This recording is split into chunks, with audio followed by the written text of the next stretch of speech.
The Sahara Desert is like a Mad Max movie. Scorching heat, endless dunes, and an overall barren wasteland. A place where no one could live, right? Well, forget all you know about it. Because 5,000 years ago, the Sahara was a lush paradise of grasslands, lakes, and rivers, and the home of a ghost civilization that vanished without a trace. Our tale begins in the 1930s, when a Hungarian explorer stumbled upon a cave in the middle of the Sahara. Inside, he found something bizarre: ancient rock paintings of people swimming in a lake, surrounded by giraffes, hippos, and crocodiles. At the time, everybody shrugged it off as some symbolic depiction of the afterlife, because, really, who would imagine a lake in the Sahara? Well, fast forward some 70 years later, when a group of archaeologists made a discovery that flipped the script. In a rock shelter in Libya, they unearthed 15 mummies, along with baskets, ceramic pots, and other everyday items. This may look like prehistoric junk to most people, but to archaeologists, it was like uncovering a key piece of evidence. Those people weren't just passing through, they lived here. You see, those weren't just any mummies. They were some of the oldest naturally mummified humans ever found, dating back over 7,000 years. Take that, Egypt. Two of them still had readable DNA, preserved thanks to a rare natural mummification process, almost a miracle considering the Sahara's climate's ability to turn everything into, well, beef jerky. Scientists struggled to understand where those mummies came from for a while, because the mitochondrial DNA they recovered was not helpful at all. But thanks to scientific progress, they eventually managed to do a full genome analysis that revealed some weird secrets. Those people belonged to a human lineage that was completely unknown, and they lived isolated from the rest of humanity for thousands of years. For decades, researchers assumed that the place where they lived, the Green Sahara, was like a prehistoric highway, a lush corridor that humans and animals used to migrate between sub-Saharan Africa and the Mediterranean. But the mummies demolished that theory, like a hippo sitting on a sandcastle. Their DNA showed zero genetic mixing with sub-Saharan and Eurasian migrants, keeping their genes pure for 7,000 years. Their closest genetic relatives weren't their neighbors living right below the famous desert, but some ancient hunter-gatherers from Morocco, and even some guys that lived in the Czech Republic, when it wasn't even a country yet, 50,000 years ago. We're not out of the woods yet, because those mummies also carried some teeny-tiny traces of Neanderthal DNA, just 10% of the amount found in modern Eurasians. Now, if you paid attention in school, then you know that Neanderthals lived in Europe and Asia, and early humans only mixed with them after migrating out of Africa. But those Green Sahara folks never left Africa. So how did they get Neanderthal genes? The leading theory is that their ancestors mingled with Neanderthals in North Africa 50,000 years ago before settling in the Sahara and cutting off contact with the outside world. Archaeologists also found cattle bones and tools made of stone and wood at that rock shelter, proving that those people led a thriving pastoral lifestyle. This discovery made scientists scratch their heads for a while because, you see, animal domestication was not developed in Africa. So how did they learn it if they never mingled with anyone? Did they have ancient YouTube tutorials? Probably not. The researchers believe they must have traded knowledge with neighboring groups, but just knowledge, no saliva. It's almost too hard to believe that no outsiders mixed with them. After all, who wouldn't want to live in a thriving civilization in the middle of a green paradise, drinking milk, eating meat, and even using animal blood as a protein source? Ooh, yummy. They didn't have to hunt for every meal, thanks to their livestock, and the abundant water made life pretty sweet. And yet, they never married outsiders. Why? Maybe it was a cultural choice to never date outside their own group. Or maybe the landscape itself kept them isolated. This is where scientists place their bets. They believe that the dense forests and rivers that existed in the Green Sahara acted like nature's no trespassing sign, creating a geographical barrier that isolates animals, plants, and whole societies. This isolation is the reason why their genes were so unique. These guys weren't swapping spit with anyone else. But this genetic time capsule almost didn't survive. For most of the last ice age, the Sahara was even harsher than today, a true dead zone where humans couldn't survive. 70,000 years ago, even the toughest people disappeared, retreating to the Nile Valley and the Mediterranean coast. Why? Because Earth was a climate bully. Massive glaciers stole all the moisture, weakening monsoons until rain clouds barely reached North Africa. Then came the knockout punches. Armadas of icebergs flooded the North Atlantic, triggering devastating droughts each time. This was the Sahara's ultimate keep-out era. Now, you're probably wondering how in the world the Sahara turned green after all this, and then went back to being a desert again.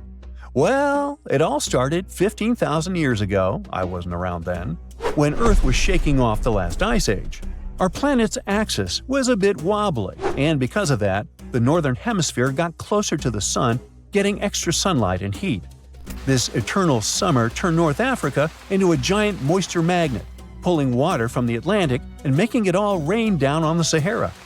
The result of this ridiculous amount of rain was a lush savanna, complete with lakes the size of small countries. But the African humid period was not just a one-time miracle. The truth is, this eternal on and off switch between green and desert happened to the Sahara more than 230 times since the desert was born. During one of these events, the Sahara even expanded, getting bigger than it is today. So when the green Sahara showed up, you can bet it brought the ultimate ecosystem glow-up. This wasn't just a light dusting of grass. We're talking full makeover. The transformation was so complete, it even reshaped animal populations. Cheetahs suddenly struggled with the new prey dynamics, while rodents like the multi-mammate mouse thrived in the suddenly abundant grasslands. But don't pack your prehistoric swim trunks just yet. This paradise had teeth. The Sahara was an ecological maze of crocodile-infested rivers, malaria-carrying mosquitoes, and big cats lurking in the tall grass. Crossing it would have been like playing a real-life game of Hungry Hungry Hippos. This is probably why more groups didn't settle permanently. The Sahara's climate cycled between wet and dry every 20,000 years, hardly a stable zip code. For most ancient people, it was smarter to treat the green Sahara like an all-you-can-eat buffet, grab resources and leave before the desert returned. Still, this green Sahara period lasted for 10,000 years, giving our mystery shepherds plenty of time to thrive. But around 5,000 years ago, Earth's axis shifted again, the rains moved away, and the Sahara dried up faster than a puddle in July. As the desert returned, the shepherds from the green Sahara had no choice but to pack up their livestock and leave. Some researchers believe they migrated toward the Nile, laying the groundwork for ancient Egypt, so I guess their legacy lives on. Besides, their pure lineage may be extinct by now, but some faint genes of the mummies can still be found in the people that live in North Africa today. But the introvert mummies were not the only ones using the green Sahara as an Airbnb. They actually had neighbors just around the corner, in a lakeside village in Niger to be exact.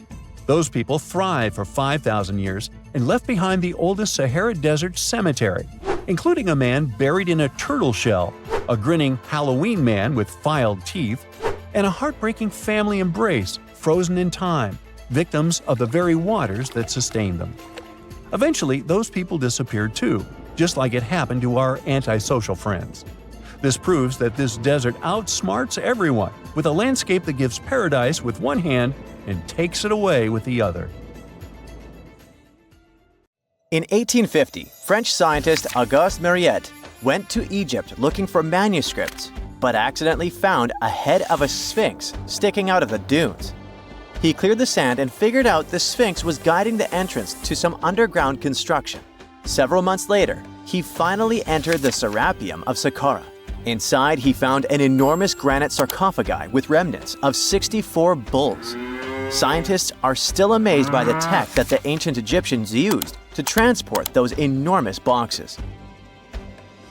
The Serapeum was built around the year 3000 before the Common Era. It was an underground tomb built to honor the sacred Apis bulls of ancient Egypt. It had a long hallway, almost 500 feet long, with giant stone rooms on both sides.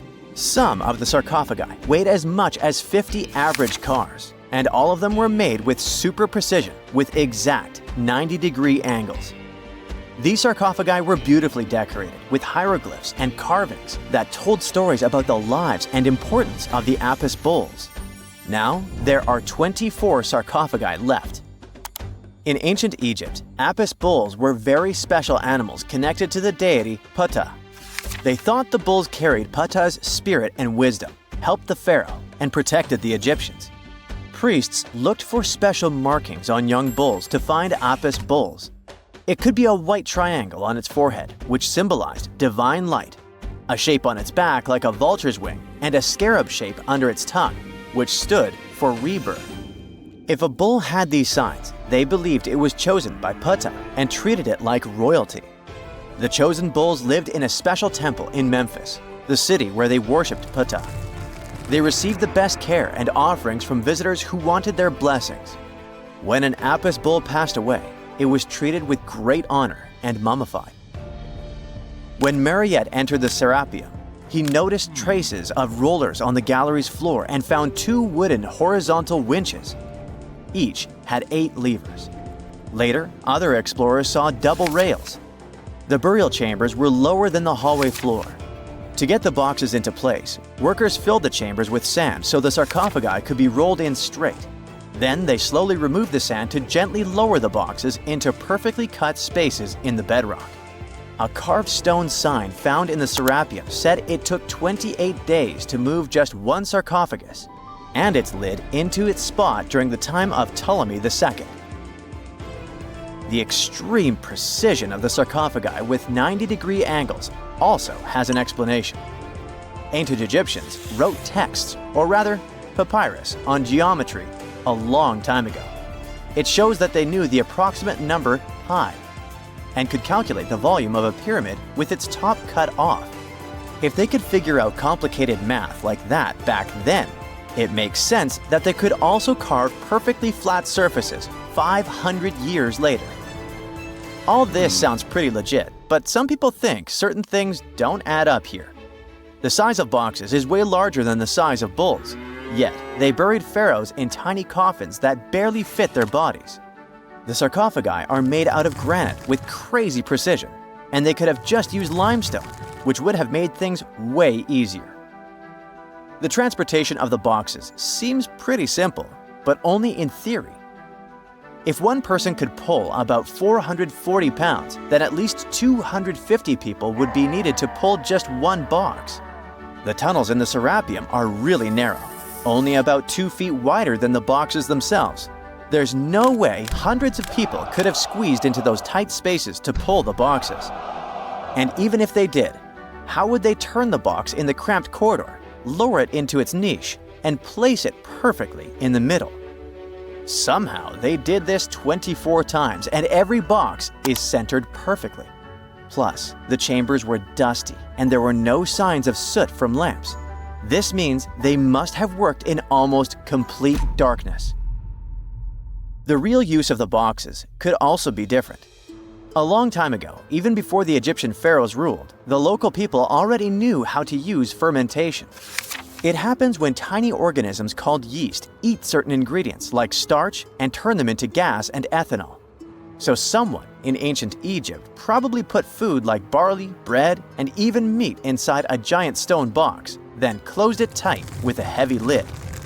These stone boxes, carved from granite, were so precisely made that they were almost completely sealed, so nothing could escape from it.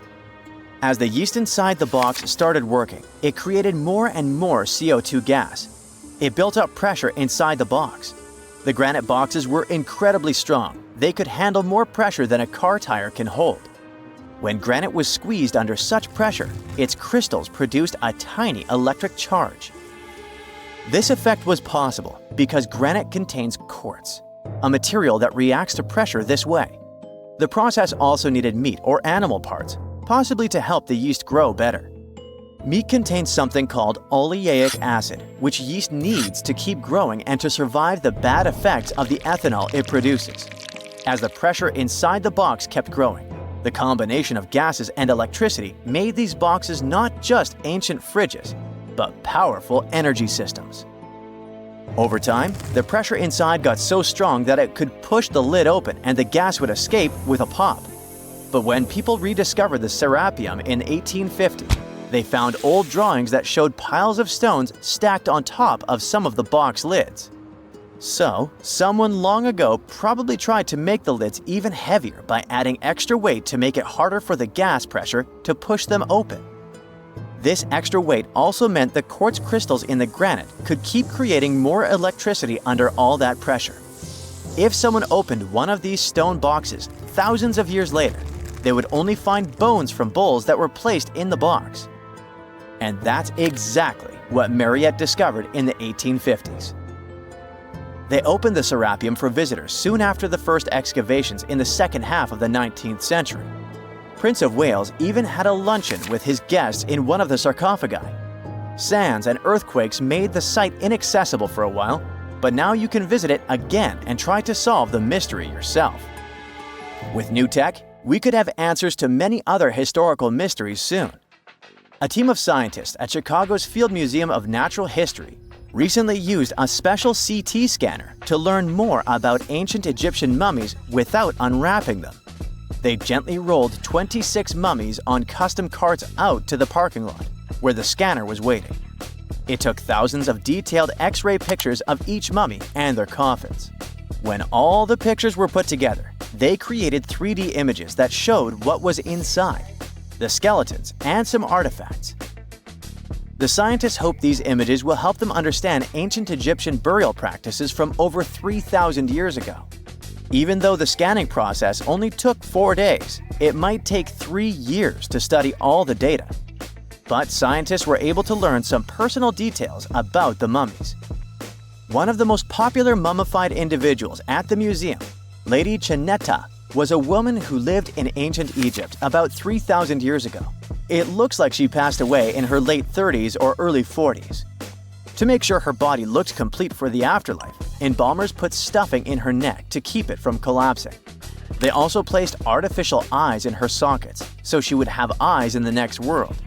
She was wrapped in fancy linen and placed in a beautifully decorated coffin. The scans revealed that it had been carefully crafted with a slit at the back, which embalmers used to fit the body. There were also some artistic details on the surface, like markings for her knees. It looks like her burial was on the scale of a high-end luxury car. Archaeologists were looking for the long-lost tomb of Cleopatra when they found something that seemed too good to be real. Roughly 43 feet underground beneath a ruined Egyptian temple, there was a perfectly straight tunnel, carved through solid sandstone. The tunnel is over 4,200 feet long, and so precise that experts called it a geometric miracle.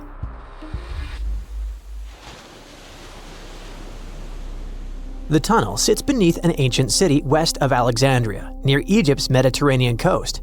The team that found it carefully peeled back layers of stone and debris until they hit this passage, about 6.5 feet tall, cut cleanly into bedrock. There were no collapse marks or wandering curves, just precision. If you've ever tried to drill a straight hole into a wall at home and failed within seconds, imagine doing this underground for nearly a mile. Ancient builders had no GPS, no lasers, no modern surveying tools. Yet, this tunnel stays remarkably level over its entire length. That means they understood gradients, angles, and distance in a way that goes far beyond stack stones and hope. Engineers today rely on machines to maintain that kind of accuracy underground. These people relied on knowledge, repetition, and patience. Parts of the tunnel now sit underwater or collapsed, probably after several earthquakes that struck the region centuries ago. Some experts think the tunnel may have once connected the temple to water sources or ritual areas closer to the sea. Archaeologists noticed that the Egyptian tunnel is an exact replica of the Eupalinos tunnel in Greece.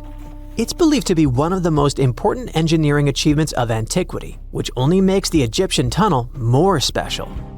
Underground passages in ancient Greece linked temples to sacred springs. Back in ancient times, people moved through space in specific ways, underground and above, to reenact myths and journeys of gods.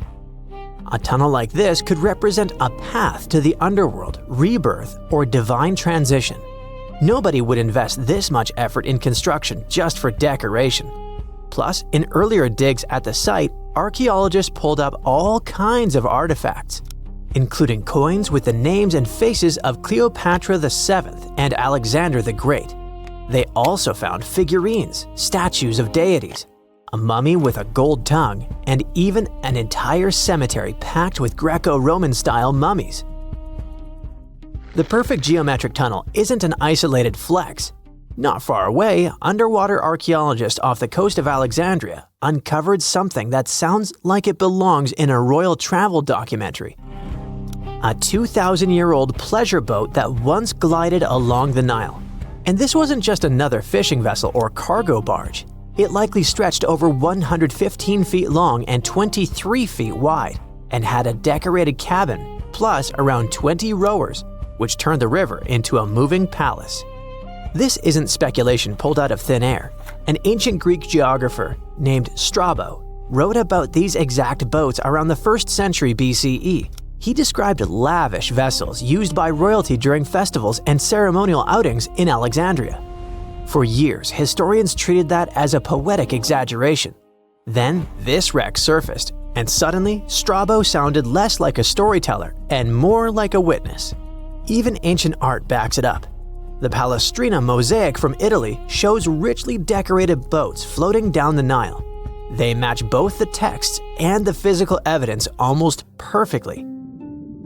Inside the wreck, archaeologists found something small but incredibly human. Graffiti scratched into the wood in Greek. Just writing left behind by someone who stood on that deck 2,000 years ago. Researchers haven't fully decoded the text yet, but its existence alone matters. It tells us this wasn't just a floating symbol of power. People lived on it. It was sort of like a modern luxurious yacht, and the Nile was like a highway. All types of vessels with passengers were moving back and forth, visiting friends, carrying their goods for trade, doing business, and, of course, going on pleasure cruises. The location of the pleasure boat makes the story even better. The boat sat near the temple of Isis on Antirodos, an island that once hosted royal and religious buildings before earthquakes and rising seas erased it from the surface. That temple collapsed around 50 CE, and researchers believe the boat may have sunk during the same disaster. Another recent find that has to do with life on the Nile is the lower part of the massive worship complex about 10 miles southwest of Cairo. It connects directly to an upper temple dedicated to Ra, the Egyptian deity of the sun. The newly excavated part is a 4,500-year-old valley temple. The upper temple sits on higher ground, and archaeologists excavated it years ago. The valley temple is closer to the Nile, and it's connected to the upper part by a causeway. A German Egyptologist actually started excavating part of the temple back in 1901, but the groundwater sat much higher then, and he had to stop. Now, the groundwater level is lower, and a modern team has managed to excavate about half of the valley temple since 2024. Once they got in, archaeologists uncovered the remains of a columned entrance portico. Then they found blocks carved with a calendar of religious events, almost like an ancient public schedule. The text includes feasts for Saqqara, a falcon-headed deity linked to Memphis, which was a major capital during the Old Kingdom, plus the festival of Min, a fertility deity, and even the procession of Ra. The calendar blocks all showed up around the entrance portico area, which most definitely means that the outside facade of the temple displayed this long feast calendar publicly. That's why archaeologists think this might be one of the earliest examples of a true public calendar ever found. A literal event list for an entire community, built into the architecture. On top of that, the team found dozens of decorated blocks covered in inscriptions that named a pharaoh who ruled around 2420 to 2389 BCE and had the temple built. This temple shows how people moved through ancient Egypt. Because the upper temple handled the main worship, but the valley temple made the whole place accessible. It acted like the landing area for boats coming in, either directly from the Nile or more likely from one of its side channels. So instead of hiking across desert terrain, visitors could arrive by water, step onto the temple's landing stage, enter through the valley temple, then head up the causeway ramp toward the upper temple on the hill. After about a century of use, researchers found that the Valley Temple had been repurposed into a residential area. And the best part is, what they found from that era: 2 wooden pieces used for playing Senet, an ancient board game. Senet shows up at other Egyptian sites too, including King Tutankhamun's tomb, but nobody fully agrees on the rules today. Some discoveries in Egypt create new mysteries instead of solving the old ones. Earlier in 2025, archaeologists announced the discovery of the first pharaoh's burial found in or near the Valley of Kings since King Tut's tomb in 1922. The newly found tomb of Thutmose II flooded almost immediately after burial. Ancient officials rushed in, removed the mummy and most of the grave goods, and hid them somewhere else.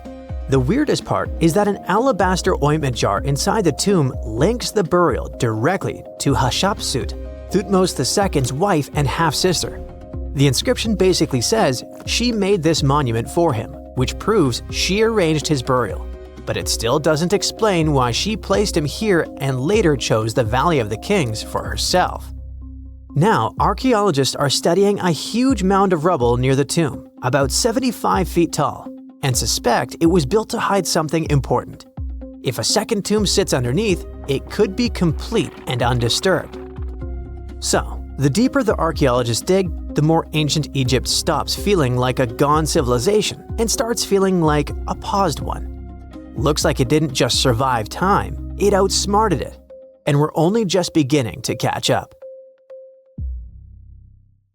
Hey, I bet you didn't know that trees used to grow in the middle of Egypt's barren, sun-roasted Sinai desert. It's true. If you can't picture it, I don't blame you. But archaeologists have recently stumbled upon a tree-lined boulevard. Yep, an actual green avenue leading to a massive ancient fortress. No, this isn't some mirage or an overactive imagination, although I do have one. But it's turning our ideas of ancient Egyptian desert life upside down. Let's rewind a bit. The site in question is called Tel Abu Saifi, located in the northern part of the Sinai Peninsula. For a long time, it was known as a dusty archaeological footnote, the home of ruins from the Ptolemaic and Roman periods. You know, the era after Alexander the Great swaggered through Egypt and the Roman Empire called dibs. But recently, Egypt's Ministry of Tourism and Antiquities decided to give it a fresh dig. And what they found out turned to be more than just a forgotten outpost. We're talking about a full-on military fortress with defensive trenches, paved roads, lime kilns, barracks for soldiers, and even room for their families. A whole bunch of living quarters right in the middle of a desert doesn't feel very homey until you remember our star, the unexpected Green Avenue. This road was over 300 feet long and 36 feet wide, as long as an American football field, paved with limestone slabs and lined with more than 500 clay planting pits. These weren't for show, they held actual trees, creating a shaded tree-line entrance straight to the fortress. Imagine walking through that, the sun blazing overhead, and suddenly, blessed shade. Ooh. Now, that's not just a grand entrance, that's an ancient red carpet, or maybe a green one. But this wasn't about curb appeal. The existence of hundreds of trees in a desert landscape over 2,000 years ago tells us something big. You see, the Ptolemaic Egyptians weren't simply good at building monuments, they were also masters of water management. In a place where rainfall is rarer than a selfie with a pharaoh, they somehow found a way to grow rows of trees. Now, let that sink in. To irrigate that many trees in a desert, they must have had a sophisticated irrigation or water transport system, something capable of moving and distributing water efficiently in this harsh climate. Maybe they channeled groundwater, or maybe they captured seasonal rain, or maybe ancient sprinkler systems. Okay, maybe not that fancy. But still, it's clear they were ahead of their time. Here's the thing, we already know the Egyptians mastered water control. They harnessed the Nile with ditches and canals to feed distant fields. So irrigation wasn't exactly a mystery to them. They had the skills and the knowledge. And sure, scientists still debate what the Sinai climate was like 2,000 years ago. But many believe it may have once been greener. After all, take one look at those dramatic mountains and rocky landscapes, shaped and sculpted as if by brute force of ancient rivers. and it's hard not to think that water once played a bigger role out there. Plus, archaeologists have found tons of evidence showing that Ptolemaic Egyptians cultivated fruits, vines, and trees on a large scale. In other words, growing a forest in a desert might feel wild to us, but to them, it was just another Tuesday. And now, this green avenue is making archaeologists wonder, what if similar irrigation systems were used elsewhere, say for transporting the enormous stones used to build the pyramids? There's already a theory that ancient rivers or human-made canals helped move those stones. And the Tel Abu Saifi discovery? Well, it might just be the missing puzzle piece. This isn't just a dream. Back then, rivers were like highways, power grids, and cargo trains of the ancient world, all rolled into one. Egyptians used them for everything: irrigating crops, trading goods, powering industry, and even mobilizing for war. If you were doing something important, odds are it involved a river. But wait, it gets even better. Excavations revealed deep defensive trenches, like ancient moats, dug more than 6 feet deep around the fortress. Those weren't just muddy ditches. They were part of an elaborate defense system designed to be filled or bridged to control access. Think of it as ancient Egypt's version of a retractable security gate, minus the hydraulics. And while the trenches were keeping intruders out, life inside the fortress was bustling. Remember how we said archaeologists had found military housing units? It turns out soldiers might have lived there with their families. So this wasn't just a barracks, it was a thriving community, with meals, routines, kids playing, and probably a whole lot of ancient gossip flying around the dinner table. In addition to all the military stuff, researchers found 4 massive lime kilns used to produce quicklime, an essential ingredient for making construction mortar. These kilns are a big deal because they suggest that during the later Roman period, Tel Abu Saifi turned into an industrial hub. It was like the Home Depot of ancient Egypt, churning out materials to build and repair buildings. But here's where the plot thickens. Underneath all of this, beneath the roads, the trenches, the kilns, archaeologists found the corners of an even older structure, a mystery building. Could it be the remains of a third, much older fortress? Or an ancient cemetery or lost city? Nobody knows yet, but one thing's clear: this story isn't over. Honestly, this might be the coolest archaeological cliffhanger of the decade. So, what does this all mean? Well, for starters, it challenges everything we assumed about desert life in ancient Egypt. For the longest time, deserts were thought of as natural barriers, dry, deadly, and empty. But this find suggests that the desert might have once been green and full of life, not because the climate was dramatically different, but because the Egyptians were incredibly good at bending the environment to their will. They didn't just survive in the desert, they transformed it. It also adds fuel to the fire in the age-old debate about ancient Egyptian tech. If they could build a fortress with tree-lined roads, moats, irrigation, and industry in the middle of the Sinai, is it really such a stretch to imagine they could engineer water channels to move pyramid stones? Forget the Ancient Aliens TV show. Sure, it's entertaining, I'll give you that, but it makes us forget something crucial. Those people were brilliant. A lot of what we call modern technology is recycled ancient ingenuity. And who knows how much knowledge we've lost over time. Meanwhile, the dig continues. Scientists are now mapping the entire Tel Abu Saifi site, trying to piece together how all the structures connect. Some want to analyze soil samples to find traces of old tree roots and maybe even figure out what kinds of trees once grew there.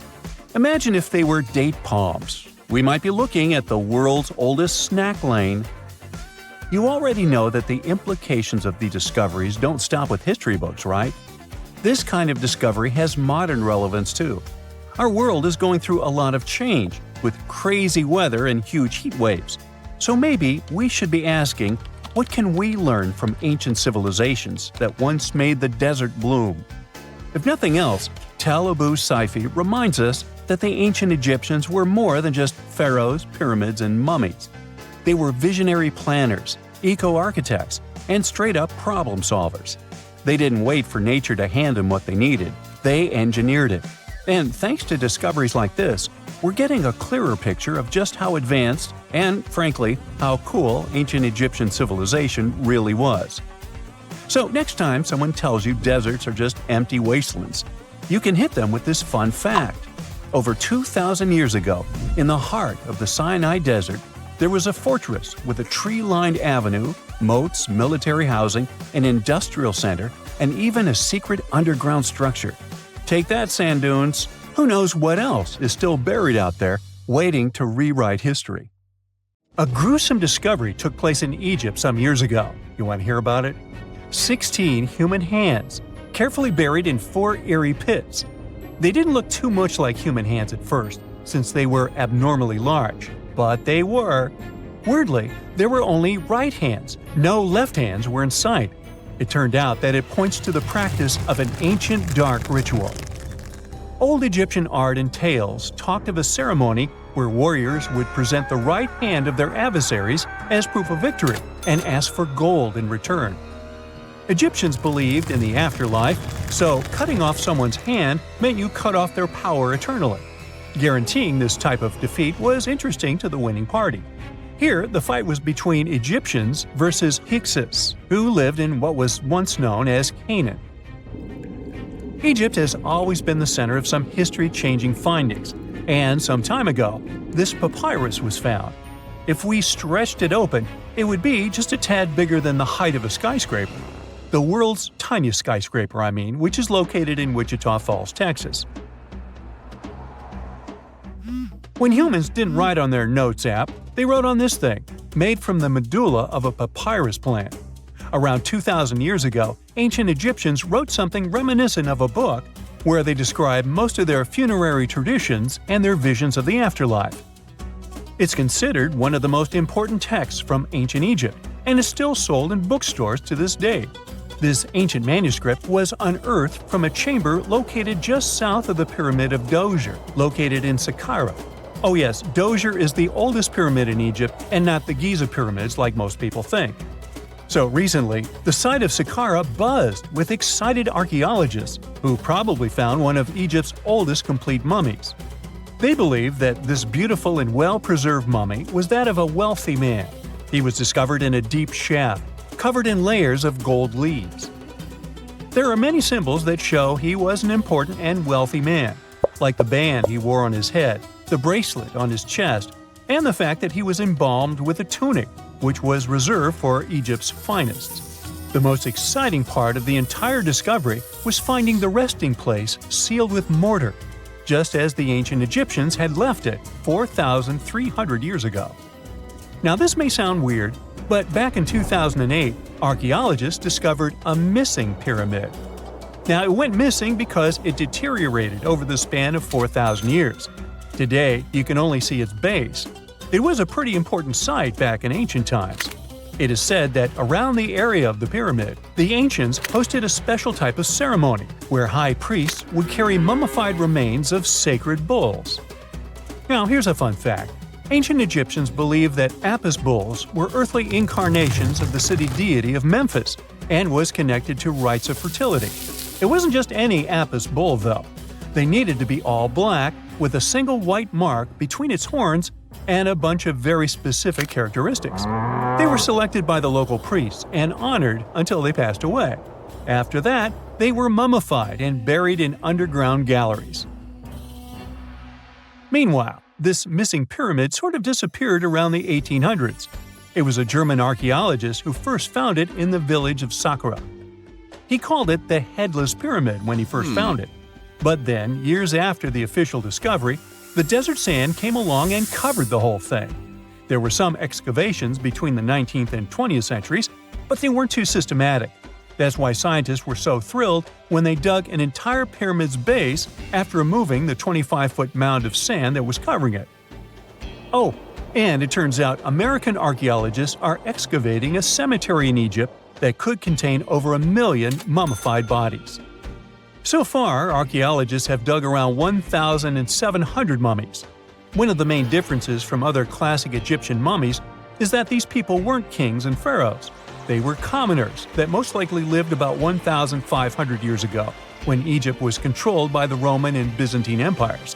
The name of the cemetery is cool though, the Way of the Water Buffalo, just in case you want to check it out on your next trip. Other than bulls and buffaloes, ancient Egyptians also liked baboons. Are you seeing a pattern here? In the beginning of the 20th century, archaeologists discovered a site filled with mummified baboons in a place called, guess what, the Valley of Monkeys. An animal wouldn't have been mummified if it wasn't considered important. Certain animals were more important than others, since they were linked to specific deities. Jackals were connected to Anubis, the ancient god of the afterlife, and cats were likened to the female deity Bastet. Baboons were a pretty big deal, since they were believed to be connected to Thoth, the deity of wisdom and advisor to Ra, one of Egypt's supreme deities. The archaeologists who studied these animals weren't too happy. They think these baboons were kept inside and were deprived of sunlight for most of their lives. They had extreme vitamin D deficiencies and they were poorly fed. Maybe Thoth got angry with these baboon keepers. Just a guess. Since there's never a boring day for archaeologists in Egypt, they also found human mummies with golden tongues. Since Egyptians were all about the afterlife, they believed that golden tongues might help a person speak once they pass to the other side. I mean, it's a long shot, but hey, why not? Some of these mummies were placed in wooden coffins with goods, such as necklaces, pottery, golden artifacts in the shape of lotus flowers and scarab beetles, and iPhones. Just kidding. A new temple was also unearthed recently in Egypt. Scientists believe it was dedicated to honor Zeus Casios. That deity would be a cross between Zeus, the almighty Greek deity of the sky, and Mount Casios.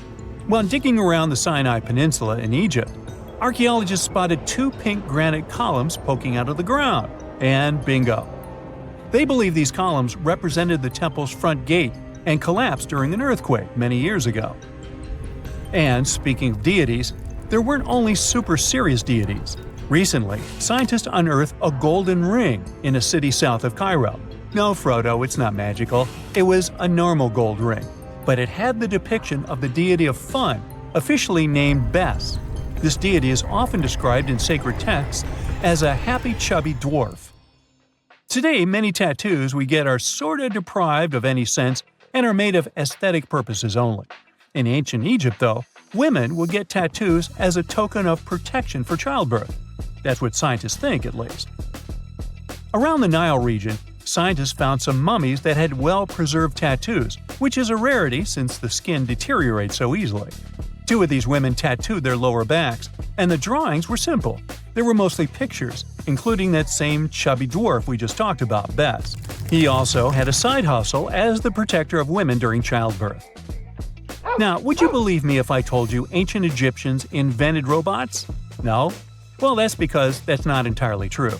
Sure, they were astronomers, mathematicians, and engineers, and somehow they also squeezed an eccentric invention into that package – an automated deity some scientists called Hathor.